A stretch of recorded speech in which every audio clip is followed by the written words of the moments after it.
Сәлем достар, менің YouTube каналыма қош келдіңіздер. Бүгін сіздерге ағылшын тілі сабағында жоғары сынып оқушыларына ойнатуға болатын қызықты бір ойын түрімен таныстыратын боламын. Ал кеттік.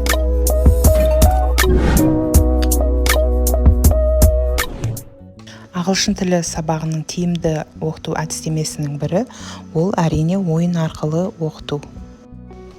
Бүгінгі сіздерге таныстыратын ойынымыздың аты Find Letters деп аталады, яғни әріптерді табу керек балалар.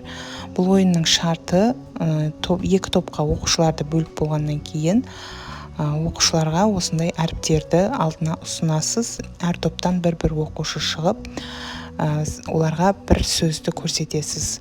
Сол сөзді есінде сақтап қалып, қатесіз әріптерді тауы арқылы сөзді құрастыру керек. Қайсы топ жылдам әрі сөзді дұрыс қатесіз жазады, сол топтың мүшесі жеңімпаз болады. Ойын үшін сізге тек қана осындай әріптер ғана керек болады. Бұл әріптерді менің Telegram каналымнан тапсаңыз болады. Дайын түрде тек қана принтерден шығарып алып, осылай қиып жасап қойсаңыз болады. Бұл ойын жоғары сынып оқушыларына арналады. Олардың сөздік қорын дамытады, сөздерді қатесіз жазуға үйретеді. Жалпы ойын өте қызықты.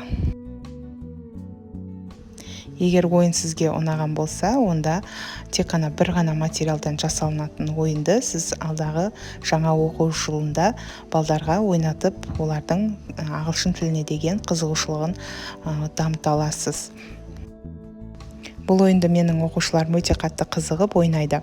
Видеода көріп тұрған оқушыларым биыл 11 сыныпты аяқтап, ОБТ-дан сәтті өтіп, көбісі грант иегерлері атанды. Оларды шын жүректен құттықтаймын. Жаңадан басып жатқан қадамдары, жаңадан басып жатқан өмірлері оларға тек қана сәттілік алып келулерін тілеймін, мықты маман иелері болуларын қалаймын. Ағылшын тілін ұмытпай, үнемі дамытып отыруларын да айтып отырамын үнемі. Оларға сәттілік тілеймін. Ал видео сіздерге ұнаған болса, лайк басып, комментарий қалдырып кетіңіз. Келесі видеода көріскенше сау болыңыз.